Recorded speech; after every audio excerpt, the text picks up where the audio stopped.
বিসমিল্লাহির রহমানির রহিম।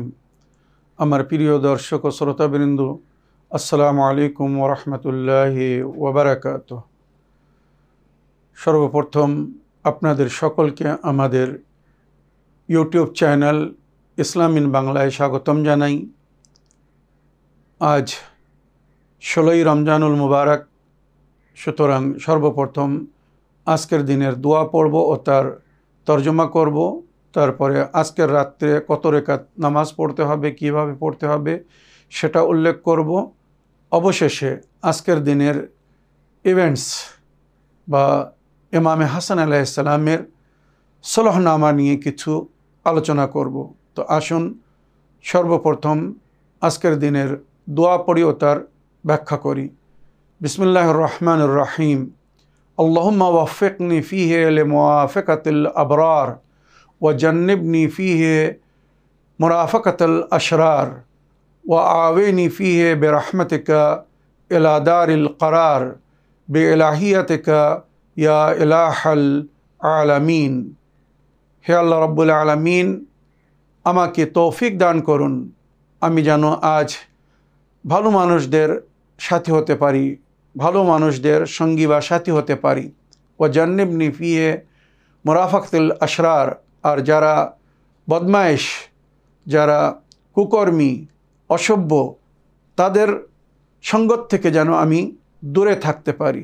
ও জান্নিবনি ফিহে মুরাফাকাতুল আশরার, যারা অসভ্য বা অভদ্র, তাদের থেকে যেন আমি আজ দূরে থাকতে পারি। ও আবিনি ফিহে বিরহমাতিকা ইলা দারিল কারার, আর আল্লাহ রাব্বুল আলামিন আমার রক্ষা করুন, আমার হেফাজত করুন।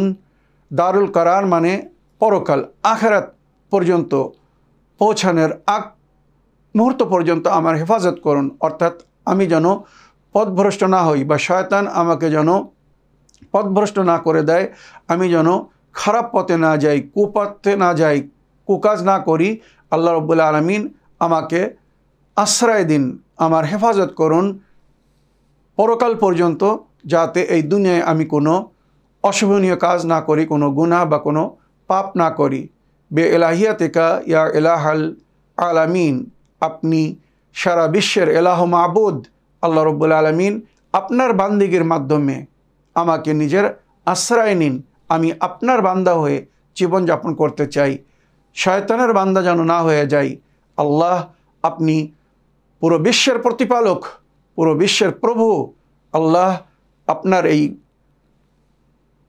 ইলাহিয়াতের মাধ্যমে আমার হেফাজত করুন, আমি যেন ভালো মানুষের সঙ্গে ওঠা বসা করতে পারি, খারাপ মানুষদের থেকে দূরে থাকতে পারি, এবং আপনার সুরক্ষার মাধ্যমে আমি পরকাল পর্যন্ত যেন পথভ্রষ্টতা থেকে, অন্যায় থেকে, পাপ থেকে, কুকাজ বা কুকর্ম থেকে যেন দূরে থাকতে পারি।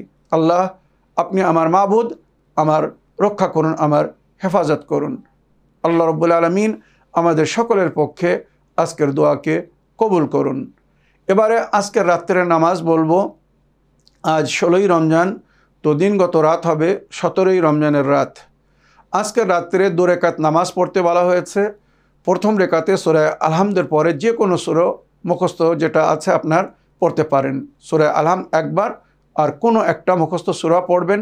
আর দ্বিতীয় রেকাতে সূরা আলহাম পড়ার পরে 100 বার সূরায়ে তৌহিদ পড়তে বলা হয়েছে। মনে রাখবেন, প্রথম রেকাতে সূরা আলহাম পড়ার পরে কোনো একটা সূরা, আর দ্বিতীয় রেকাতে সূরা আলহাম পড়ার পরে 100 বার সূরায়ে তৌহিদ পড়তে বলা হয়েছে। আর নামাজের পরে 100 বার লা ইলাহা ইল্লাল্লাহ, লা ইলাহা ইল্লাল্লাহর তাসবিহ পড়তে বলা হয়েছে। তারপরে আপনি আপনার জন্য, পরিবারের জন্য, আত্মীয়স্বজনদের জন্য, সকলের জন্য দোয়া করবেন। আর আশা করি আমাদেরকেও দোয়ায় স্মরণে রাখবেন। এবারে আমি সলহনামা, যেটা বাধ্যমূলক ইমামে হাসান আলাইহিস সালাম উম্মতে মুসলিমার হেফাজতের জন্যে, তাদেরকে দণ্ড বা বিবাদ থেকে বাঁচানোর জন্যে, ফিতনা ও ফাসাদ থেকে রক্ষার স্বার্থে এজিদের পিতার সঙ্গে একটি শান্তি সন্ধি করেছিলেন। অনেকেই বলে যে ইমাম হাসান আলাইহিস সালাম কেন সন্ধি করেছিলেন। তো আমি তাদের জন্য বলবো, নবী করিম সাল্লাল্লাহু আলাইহি ওয়াসাল্লাম শান্তি বজায় রাখার জন্যে মক্কার মুশরিকিনদের সঙ্গে সুলহ হুদায়বিয়া করেছিলেন। ইমাম হাসান তো মুসলমানদের সঙ্গে, তারা মুনাফিক ছিল কিন্তু মুসলমান তো ছিল, উম্মতের খায়ের বা মঙ্গলের স্বার্থে উনি সন্ধি করেছিলেন। এর আগে ওনার নানা নবী করিম সাল্লাল্লাহু আলাইহি ওয়াসাল্লাম মক্কার মুশরিকিনদের সঙ্গে সুলহ করেছিলেন। যে সময় মক্কার মুশরিকিনদের সঙ্গে নবী করিম সাল্লাল্লাহু আলাইহি ওয়াসাল্লাম সন্ধি করছিলেন, সুলহ করছিলেন, ওই সময় মুসলমানদের বিখ্যাত খলিফা বলছিল, আজ নবীর নবুবতের ওপরে যেমন সন্দেহ হয়েছে এর আগে কখনো এমন সন্দেহ হয়নি। আর কোরআন বলছে যারা নবীর নবুবতের ওপরে সন্দেহ করে তারা ইসলাম থেকে খারিজ হয়ে যায়। জানি না পরে তিনি পুনরায় কলেমা পড়েছিলেন কিনা, আল্লাহই জানে। তো নবী সন্ধি করেছিলেন বলে নবীর নাতিও ওইরূপ শান্তি বজায় রাখার জন্যে মুসলমানদের রক্তপাত হওয়া থেকে রক্ষা করার জন্যে উনিও আজকের দিনে বা ইতিহাস হিসেবে এজিদের বাপের সঙ্গে সন্ধি করেছিলেন, মনে রাখবেন। তো ইমামে হাসান আলাইহিস সালাম যে সন্ধি করেছিলেন সেই সন্ধিনামা আমি আপনাদের সামনে তুলে ধরতে চাই হকিকতকে জানার জন্যে বা বোঝার জন্যে। এই সন্ধিনামা শোনার পরে আপনারা নিজেরাই বিচার করবেন যে ইমামে হাসান আলাইহিস সালাম উনি উচিত করেছিলেন না অনুচিত করেছিলেন। কেননা ওই সময় কিছু মানুষরা মাওলা আলী আলাইহিস সালামের অনুগামী অনুসারীরা ইমামে হাসান আলাইহিস সালামকে ভুল বুঝেছিল। আর আয়াযুবিল্লাহ ইমামে হাসান আলাইহিস সালামকে তারা এইভাবে সম্বোধিত করেছিল ইয়া মুজিল্লাল মুমিনিন, আপনি মুমিনিনদেরকে লজ্জিত করেছেন, জলিল করেছেন, শর্মিন্দা করেছেন। ইমাম হাসান আলাইহিস সালাম বললেন, না, আমি তোমাদেরকে লজ্জিত করিনি, আমি তোমাদের রক্তের রক্ষার স্বার্থে এটা করেছি। কেননা আমি আবু সুফিয়ানের খানদানের সম্পর্কে তোমাদের চেয়ে তো উত্তম রূপে জানি, তাদেরকে আমি চিনি। যদি আমি এখন সন্ধি না করি তো এই যে কিছু সংখ্যা আছে যারা এখনও নবীর দিনকে সঠিকভাবে ফলো করছে বা আমার পিতা আলী আলাইহিস সালামকে যারা অনুসরণ করছে, অনুগমন করছে, এদেরকে এজিদের বাপ হত্যা করে দেবে। সুতরাং আমি সেটা চাই না। সুতরাং সুলহনামায় যে চুক্তি হয়েছিল, এবারে এক এক করে ভালো করে মন দিয়ে শুনুন। এই শর্তগুলো রাখার পরে ইমামে হাসান আলাইহিস সালাম সুলহ করেছিলেন আর বলেছিলেন এই শর্তগুলোকে যদি এজিদের বাপ ভঙ্গ করে তো এটা তার তরফ থেকে বাগাওয়াত গণ্য হবে, বিদ্রোহী গণ্য হবে, আর তখন তাকে এই পদ গ্রহণ করার বা এই পদে থাকার কোনো অধিকার থাকবে না। এবারে শুনুন, ইমাম হাসান আলাইহিস সালাম যখন এজিদের বাপের সঙ্গে সন্ধি করছিলেন তো প্রথম শর্ত রেখেছিলেন মাবিয়া কিতাবে খুদা और सुन्नत रसूल के मुताबिक अमल करेगा, অর্থাৎ এজিদের বাপ আল্লাহর কিতাব এবং নবীর সুন্নাতের উপরে আমল করবে আর নিজেকে আমিরুল মুমিনিন বলবে না। কেননা এই পদবি, এই লাকাব শুধু আমার পিতা হযরত আলী আলাইহিস সালামের জন্যে, আর ওনার পরে মানে মাওলা আলী আলাইহিস সালামের পরে এই অধিকার ওনার সন্তানদের। সুতরাং কোরআনে বলা হয়েছে ইয়া আইয়ুহাল্লাযীনা আমানু আতিউল্লাহ ওয়া আতিউর রাসূল ওয়া উলিল আমরি মিনকুম, হে বিশ্বাসীগণ তোমরা ইতাআত করো আল্লাহর ও তার রসুলের এবং উলিল আমরের। সেই উলিল আমর হচ্ছেন আমার পিতা আলী, আর আলীর পরে ওনার মাসুম সন্তানরা। কেননা নবী করিম সাল্লাল্লাহু আলাইহি ওয়াসাল্লাম নিজের হাদিসের মাধ্যমে প্রকাশ্য রূপে বলে গেছেন সায়াকুনু বাদি ইসনাই আশার উমারা ও আমির ও উম্মতি ইসনাই আশার, আমার পরে আমার উম্মতের আমির হবেন 12 জন, যাদেরকে কোরআনে উলুল আমর বলা হয়েছে। তো সেই 12 জন আমির হচ্ছেন প্রথম আমার পিতা আলী, তারপরে আমি হাসান, তারপরে আমার ভাই হোসাইন, এইভাবে শেষ ইমাম পর্যন্ত সকলের নাম নিলেন। তো প্রথম শর্ত ছিল যে এজিদের বাপ কোরআন এবং সুন্নাতের উপরে আমল করবে, নিজেকে আমিরুল মুমিনিন বলবে না। আর আপনারা জানেন কিভাবে সে নিজেকে পরে আমিরুল মুমিনিন ঘোষিত করেছিল। দ্বিতীয় শর্ত ছিল यजीदर बापर जन्ने इमाम हसन अलैहिस्सलाम बोलेছিলেন वो अपने बाद किसी को अपनी जगह खलीफा नामजद नहीं करेगा, उसके बाद यह हक हमें या हमारे भाई हुसैन का हासिल होगा। যতক্ষণ यजीদের বাপ বেঁচে আছে এই দায়িত্ব সে বহন করবে, যেটা উম্মতের মধ্যে শান্তি বজায় রাখার জন্য আমি সমর্পণ করেছি। তবে সে যদি আমার জীবনে মারা যায় তো পুনরায় এই দায়িত্ব আমার কাছে ফিরে আসবে। আমি খলিফাতুল মুসলিমিন নবীর তরফ থেকে ঘোষিত, সুতরাং এই দায়িত্ব আমি পালন করব। আর যদি আমি না থাকি তো আমার পরে এই দায়িত্ব আমার ভাই হুসাইন পালন করবে। মনে রাখবেন কারবালার ঘটনা কেন ঘটেছিল, কেন ইমাম হুসাইন আলাইহিস সালামকে রাস্তা থেকে সরানো হয়েছিল, এই জিনিসটা অনেকেই জানে না বা অনেকেই জানে কিন্তু মানে না। চুক্তি ছিল, সন্ধিনামায় লেখা হয়েছিল যে মাবিয়ার বেঁচে থাকতে থাকতে যদি ইমামে হাসান মারা যান তো ওনার পরে এই দায়িত্ব বা এই পদ, এই খেলাফত ইমাম হোসেনকে দেওয়া হবে। সুতরাং এজিদের বাপ ইমাম হোসেনকে রাস্তা থেকে সরানোর পরিপূর্ণ চেষ্টা করেছিল, পারিনি বলে নিজের ছেলের নামে ওসিয়তনামা লিখেছিল যে আমি আমার জীবনে যাকে সরাতে পেরেছি তোমার রাস্তা থেকে সরিয়ে দিয়েছি, হোসাইনকে সরাতে পারেনি। আমার পরে তোমার প্রথম কর্তব্য বা দায়িত্ব হবে হোসাইনকে নিজের রাস্তা থেকে সরাবে, নইলে কিন্তু তুমি রাজিত্ব করতে পারবে না। সুতরাং ওই জন্যে এজিদের বাপের পরে যখন এজিদ রাজিত্বে আসলো তো সর্বপ্রথম ইমাম হুসাইন আলাইহিস সালামকে চিঠি লিখে বায়াত চেয়েছিল।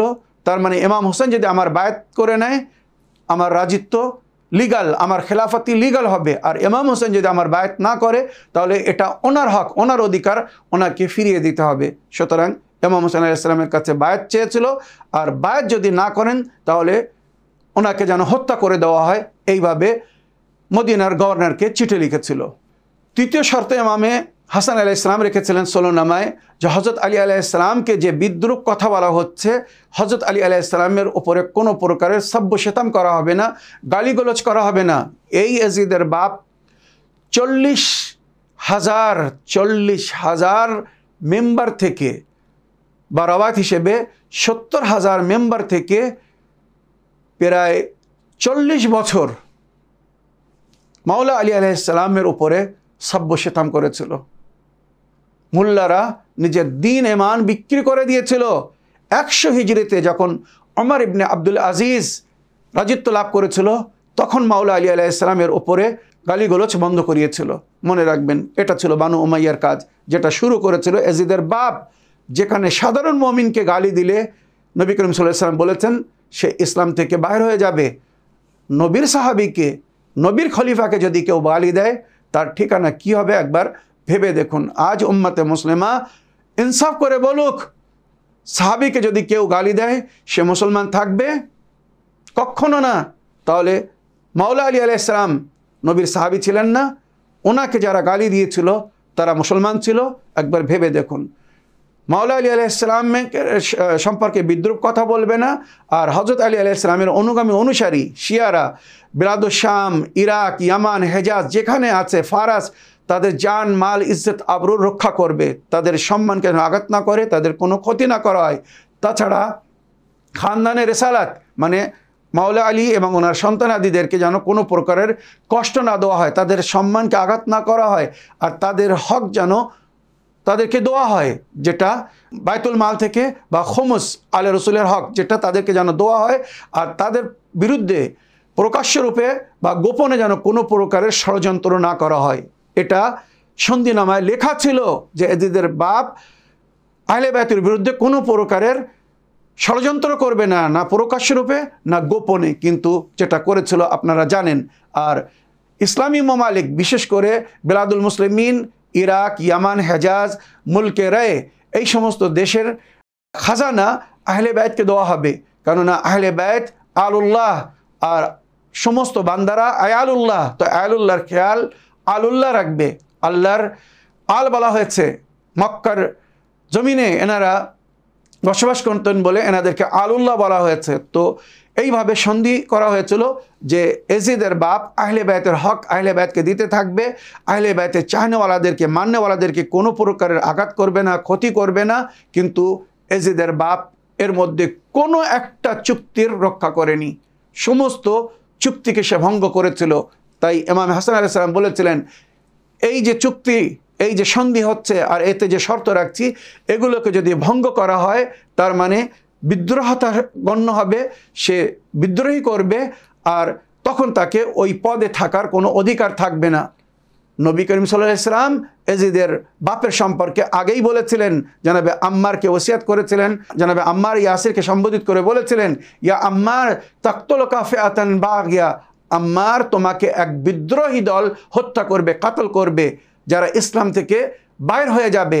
এবার ইতিহাস তুলে দেখুন, সিফিনের যুদ্ধে মাওলা আলী আলাইহিস সালামের সঙ্গে পক্ষ হয়ে জানাবে আম্মার ইয়াসির যুদ্ধ করেছিলেন, আর জানাবে আম্মার ইয়াসিরকে কারা হত্যা করেছিল, কারা কাতল করেছিল? নবীর হাদিস হিসেবে তারা বিদ্রোহী, ইসলামের থেকে বাইরে চলে গিয়েছিল। এবারে ইতিহাস তুলে দেখুন, মাওলা আলীর বিরুদ্ধে যুদ্ধে, সিফিনের যুদ্ধে কারা এসেছিল। এই বলে আমার আজকের বক্তব্য এখানে শেষ করলাম। ওয়া আখিরু দাওয়ানা আলহামদুলিল্লাহি রাব্বিল আলামিন। ওয়াসসালামু আলাইকুম ওয়া রাহমাতুল্লাহি ওয়া বারাকাতুহু।